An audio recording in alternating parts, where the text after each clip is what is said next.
sakit perut ya. Dari tadi siang, dari pagi sakit perut nggak hilang-hilang. Aduh, mudah-mudahan sembuh lah. Sakit perut, sakit perut, sakit perut.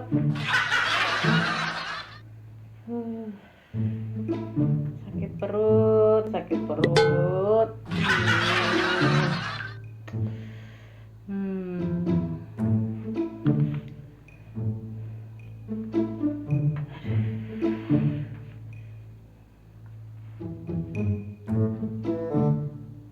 Ada kabar apa ya hari ini ya? Mudah-mudahan ada kabar mengembirakan biar sakit perutnya hilang. Aduh.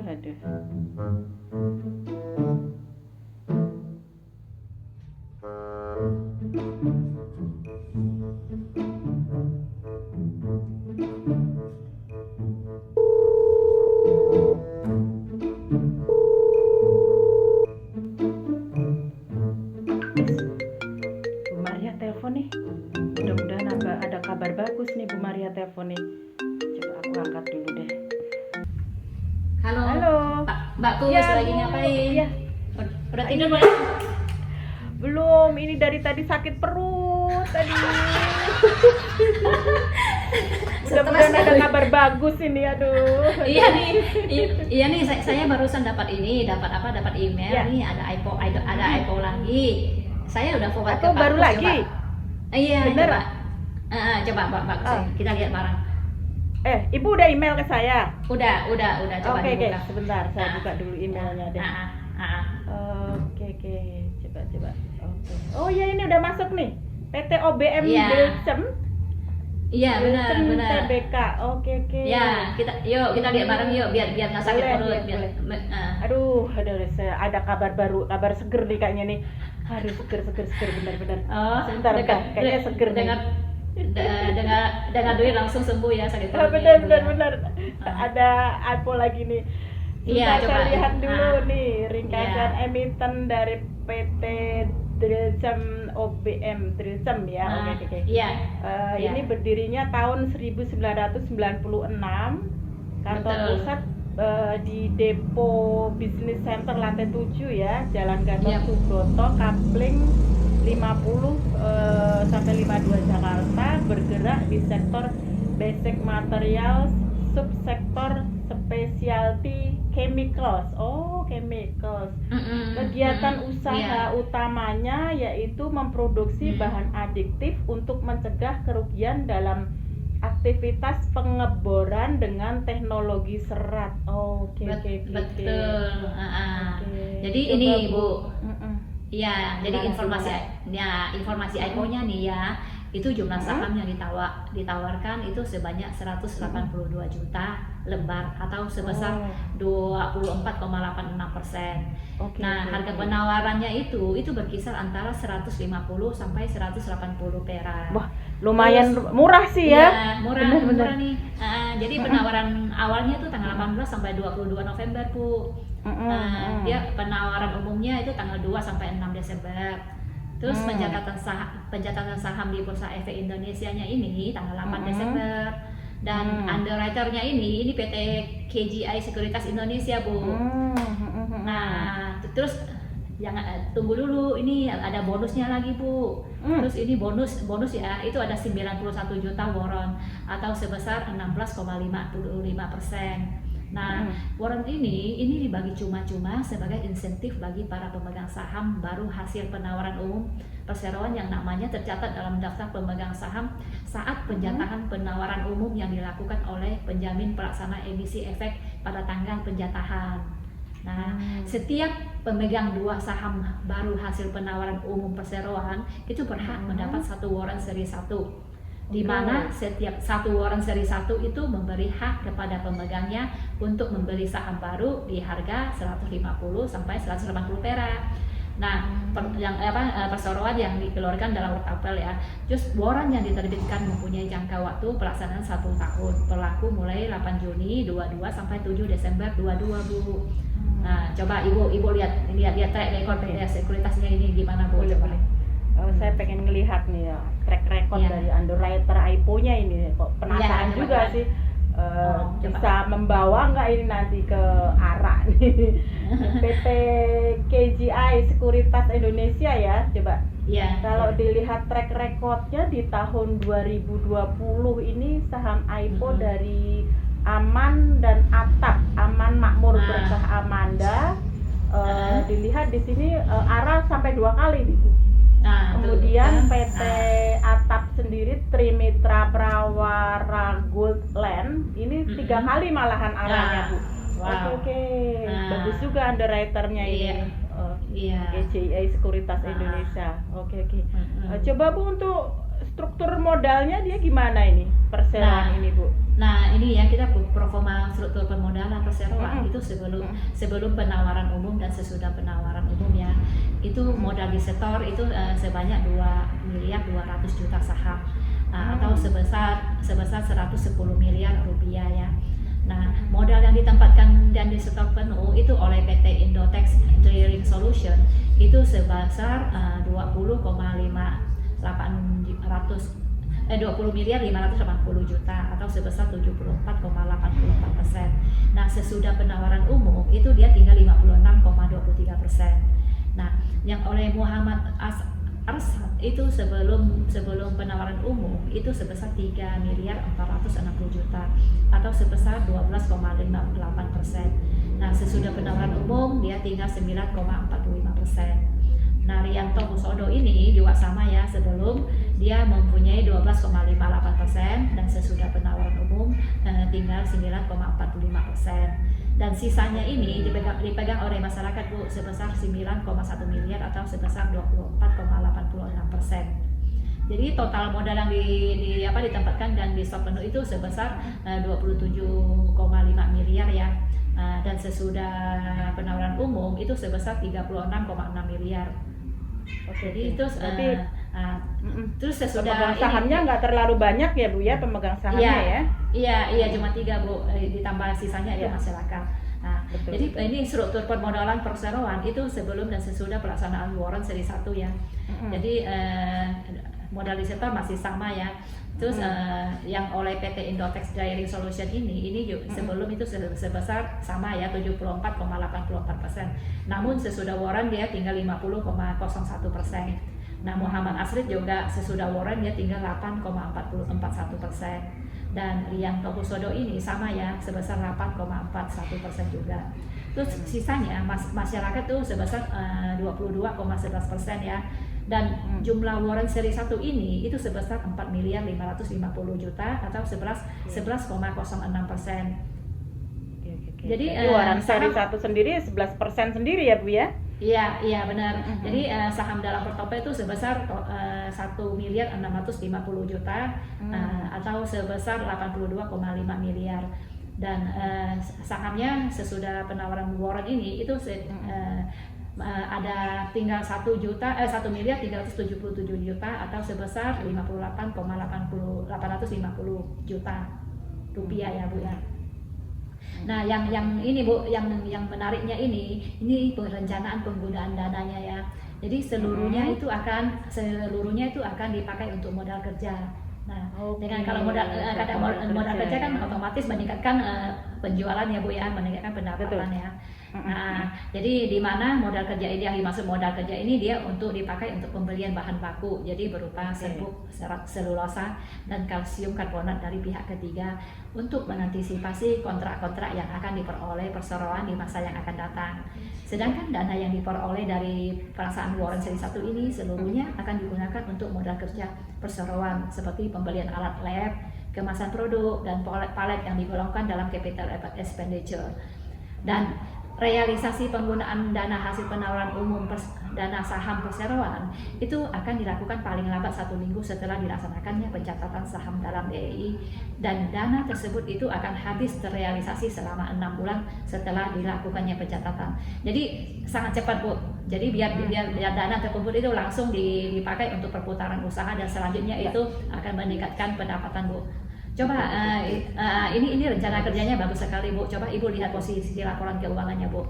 Oke, sebentar saya lihat laporan posisi keuangannya ya. Kalau dilihat di sini dari tahun 2018 ya per 31 Desember sampai 30 September 2021. Coba 2018 ini untuk aset saya lihat posisi di 53 miliar ya. Kemudian di 2019 itu 50 miliar sekian, jadi turun ya Bu ya. Tapi di 2020 langsung merada melonjak tajam ini di posisi 71 miliar di 2020. Kemudian di 2021 itu berada di posisi 66 miliar di per 31 Maret ya.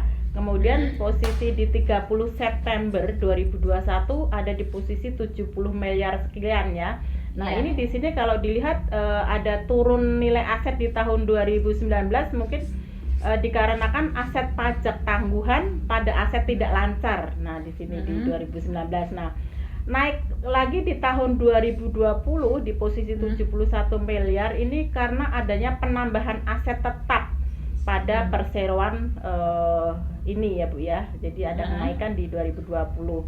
Kemudian dari segi kewajiban ya, liabilitas.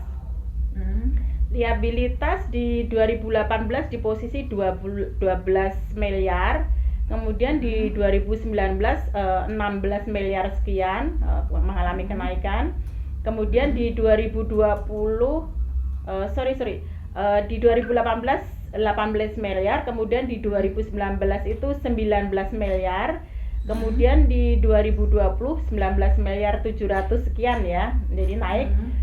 Di 31 Maret 2021 12 miliar 500 sekian, kemudian di 30 September 2021 14 miliar 800 sekian. Nah, di 2019 ini ada kenaikan dari 2018 ini karena kewajiban lancar ya dari pemegang saham yang belum terbayarkan. Kemudian di 2020 ini juga naik dikarenakan bertambahnya hutang perseroan. Jadi dari 19.091 ke 19.727 sekian. Nah, kalau dilihat dari ekuitas di sini di 2018 posisi di 35 miliar. Kemudian di 2019 31 miliar sekian, kemudian di 2020 51 miliar sekian. Kemudian di 2021 54 miliar sekian, dan di 30 September 2021 55 miliar sekian. Nah, di 2019 ini ada penurunan ya dari 2018.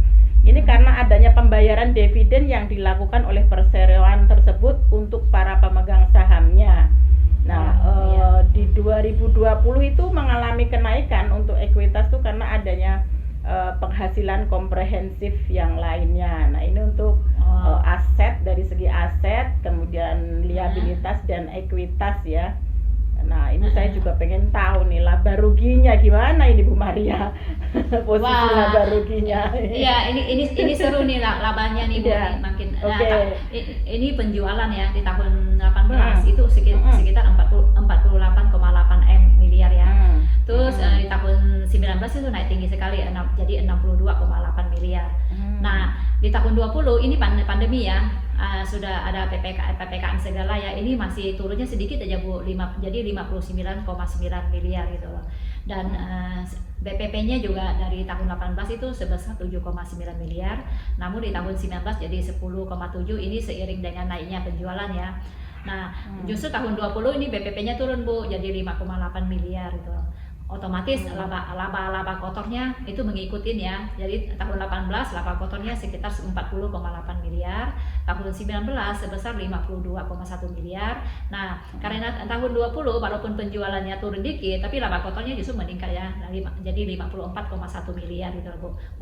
Dan laba bersih juga otomatis mengikuti nih, dari tahun 18 5,1 miliar, terus tahun 19 turun 2,4 miliar, dan tahun 20 itu naik lagi jadi 7,2 miliar Bu. Oke, laba bersihnya bagus ini ya Bu ya di 2020 ya. Iya, laba bersihnya bagus. Nah, coba Bu itu lihat rasio keuangannya gimana ya Bu ya, coba. Siap, saya lihat rasio keuangannya coba. Kalau dilihat di sini coba di 2018 2019 2020, 31 Maret 2021 dan 30 September 2021. Coba di profitabilitasnya. Nah, perseroan ini mencatatkan profitabilitas yang cenderung stabil nih, Bu. Selama 3 tahun terakhir pada kisaran angka 10% per tahun. Kemudian untuk kinerja ini terutama didukung oleh nilai gross profit margin yang stabil selama 3 tahun terakhir. Oke. Berikutnya pada angka return on asset nih, ROA ya, juga stabil di kisaran 8-9% per tahun selama 3 tahun terakhir, yang didukung oleh nilai ROE yang juga tetap di atas kisaran 10% per tahun. Kemudian saya lihat lagi, perseroan tidak mengandalkan hutang pada melakukan aktivitas usahanya, yang mana ini terlihat pada nilai debt to equity-nya yang kecil. Tidak mengandalkan hutang, Bu, benar-benar. Dan jadi nggak usah khawatir ya. Betul, dan cenderung menurun dari waktu ke waktu. Perseroan ini juga memiliki kecukupan likuiditas yang baik, di mana terlihat rasio likuiditas cenderung selalu di atas 2. Untuk profitabilitas sekarang, untuk likuiditasnya menunjukkan tingkat kemampuan perseroan untuk memenuhi seluruh kewajiban jangka pendek yang tercermin dari rasio antara aset lancar terhadap liabilitas jangka pendek ya. Nah, semakin tinggi rasio tersebut, semakin baik kemampuan perseroan untuk memenuhi liabilitas jangka pendek.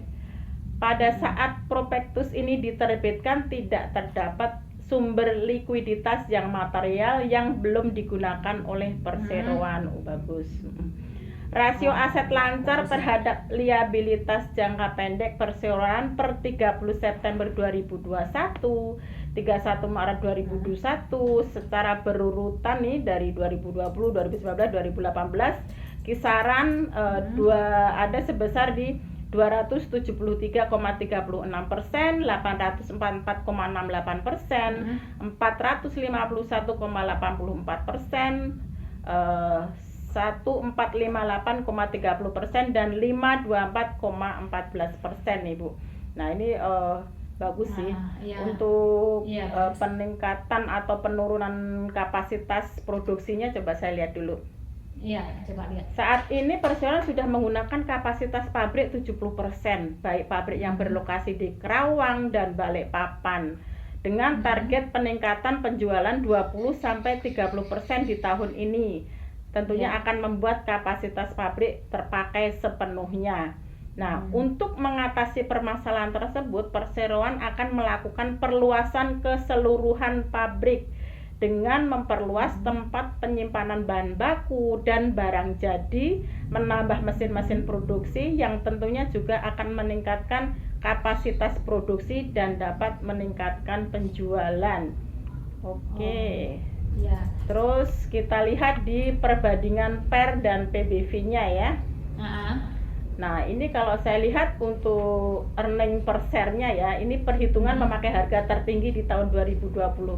Untuk nilai IPS-nya kita dapatkan 13,24. Nah, earning per share-nya ini laba perusahaan terhadap per lembar sahamnya otomatis menghasilkan laba sebesar Rp13,24 dari setiap lembar sahamnya, yaitu 13,24 tadi ya. Kemudian untuk harga PER, price to earning ratio, yang menggambarkan harga saham sebuah perusahaan dibandingkan dengan keuntungan, ini untuk membandingkan dengan PER industri yang sejenis ya. Nah, ini PER-nya kita dapatkan 13,6. Ya, jika PER-nya lebih kecil dari rata-rata emiten dalam industri yang sejenis, maka harga perusahaan dianggap relatif lebih murah. Nah, ini untuk book value-nya kita dapatkan sebesar 93,36. Nah, nilai buku per lembar dari suatu saham yang diterbitkan. Kemudian nilai PBV-nya, price to book value-nya kita dapatkan 1,9.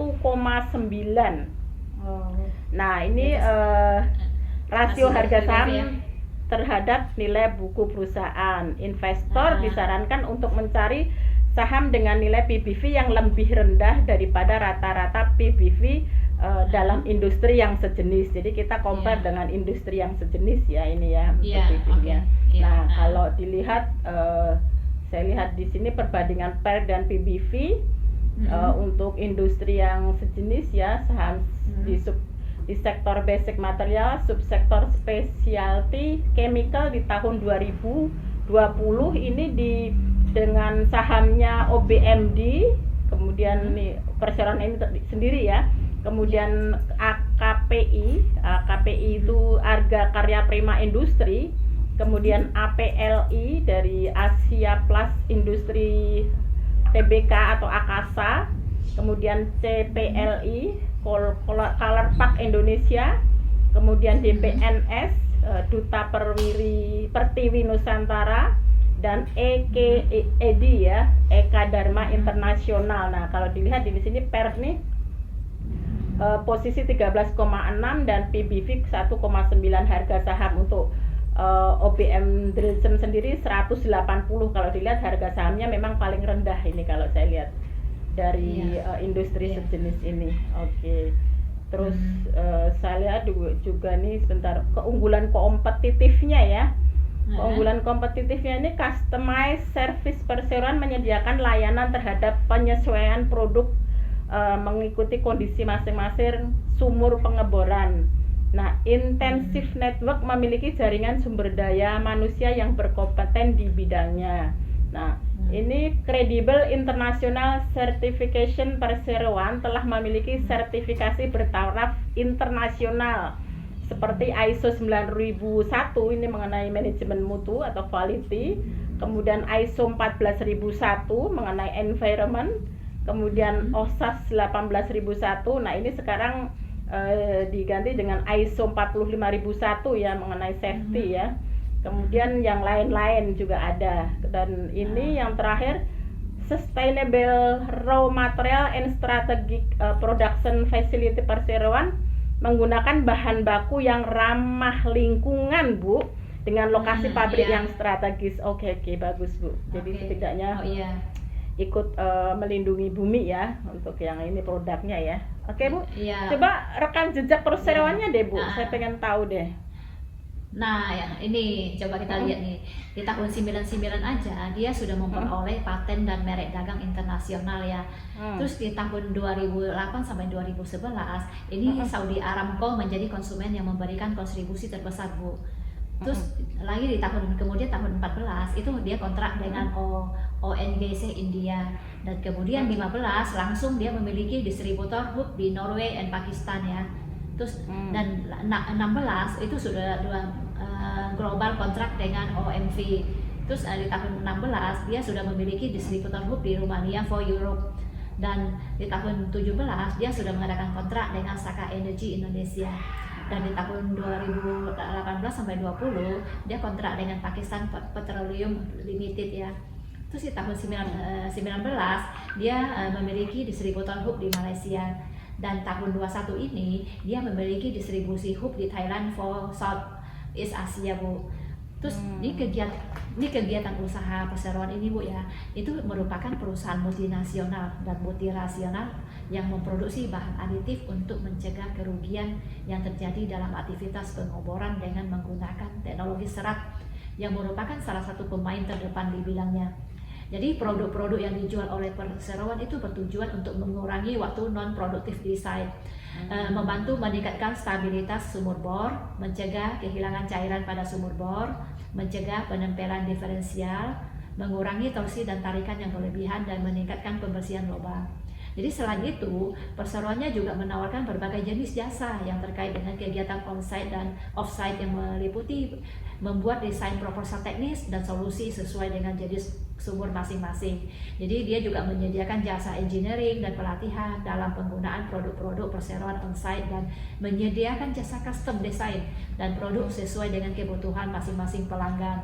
Jadi perseroan ini memiliki pusat produksi dan fasilitas riset yang berada di daerah Kerawang, Jawa Barat, yang merupakan kawasan industri strategis untuk distribusi baik nasional maupun internasional. Nah, pabrik perseroan saat ini itu diklaim masih beroperasi dengan utilization rate di bawah 100%, di mana ini menunjukkan bahwa kapasitas perusahaan untuk dapat melakukan ekspansi produksi setiap saat. Nah, dalam menjalankan kegiatan usahanya, itu perseroan melakukan perjanjian kerjasama dengan pelanggan dengan jangka waktu perjanjian yang relatif pendek. Namun, perjanjian pengadaan di industri migas ini, baik pasar nasional maupun internasional, itu mengikuti peraturan dan prosedur pengadaan yang telah diatur oleh SKK Migas, di mana nature dari perjanjian pengadaan ini berdurasi selama 2 tahun dan paling lama 5 tahun. Sebelum masa akhir perjanjian, itu pelanggan mengadakan tender pengadaan baru. Jadi khusus untuk pasar nasional, persetujuan untuk mengadakan tender itu adalah dari SKK Migas. Jadi sebagai regulatory body. Jadi selain itu, berdasarkan data historis, perjanjian kerja atau kontrak-kontrak dengan pelanggan itu selalu mengalami perpanjangan terus-menerus, Bu. Jadi nggak ada yang walaupun 2 tahun atau 5 tahun itu nggak ada yang berhenti di tengah jalan ya. Dan umumnya itu mengalami perpanjangan terus-menerus. Nah, coba kita lihat ini sekilas industri produksi bahan aditif ini ya. Jadi itu perseroan itu merupakan perusahaan yang berkegiatan usaha dalam memproduksi salah satu drilling fluid aditif ya. Aditif yang dimaksud itu adalah zat yang ditambahkan ke dalam zat lain sehingga membentuk karakteristik yang spesifik. Jadi obat atau bahan kimia yang dapat ditambahkan dengan bahan kimia lain. Dalam hal ini, karakteristik yang spesifik itu khusus ditujukan untuk wellbore stability and loss circulation. Jadi bahan aditif inilah yang diperuntukkan bagi industri drilling mud atau lumpur pengeboran serta industri pendukung pengeboran minyak dan gas bumi atau drilling mud and fluid services ya. Jadi perusahaan termasuk dalam industri tersebut itu antara lain adalah Barrett Hillard Burton, M.E. Schlumberger, Baker Hughes Intech, Nusa Drilling Fluid Services. Sampai dengan prospektus ini diterbitkan, itu belum banyak Bu perusahaan yang bergerak di industri drilling fluid additive ini yang diperuntukkan untuk industri drilling mud atau lumpur pengeboran. Sehingga itu perseroan itu belum dapat memberikan data pasar dan perseroan karena minimnya perusahaan lokal yang bergerak di bidang sejenis. Jadi adapun tingkat capaian penggunaan komponen dalam negeri dalam proses produksi perseroan itu hampir semuanya itu komponen dalam negeri.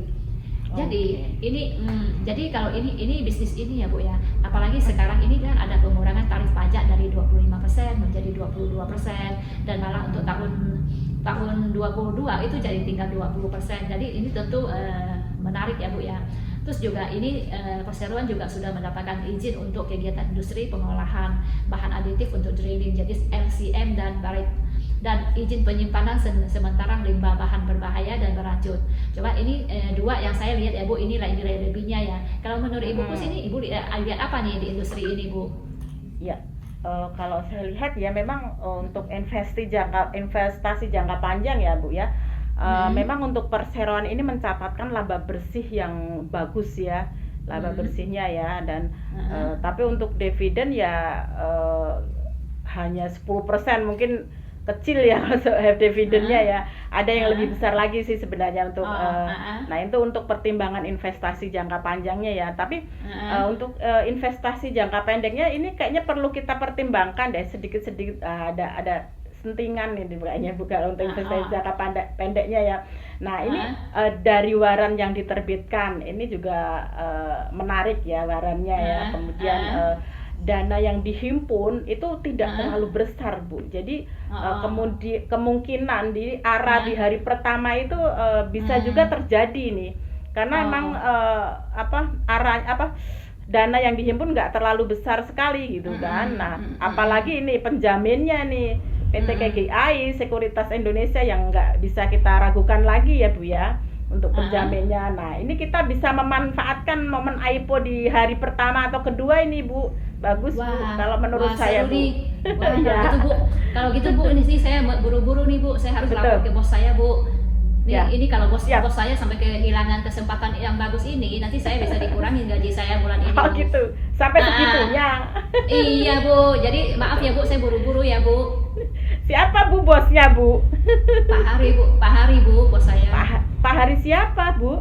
Hari Senin, hari Selasa, atau hari Selasa, hari Rabu nih Pak Harinya nih. Bu, udah ya Bu ya, saya nggak bisa lama-lama ya Bu. Oh ya, oke ya, bye-bye. Pak Hari. Nanti kalau ada lagi, saya kasih tahu. Salam buat bosnya ya. Pak Hari siapa tadi? Pak Hari Purnomo. Pak Hari Purnama, salam ya buat Iya. Pak Hari Purnama, kirain hari Kamis. Oke, dadah. Oke, dadah, sampai ketemu ya. Terima kasih ya Bu ya atas Terima informasinya kasih. ya. Ya, Sangat bermanfaat sekali. Yo, terima Yo, kasih. bye-bye. Bye ya. Duh, ada Aipo lagi nih. Tapi kayaknya pernah.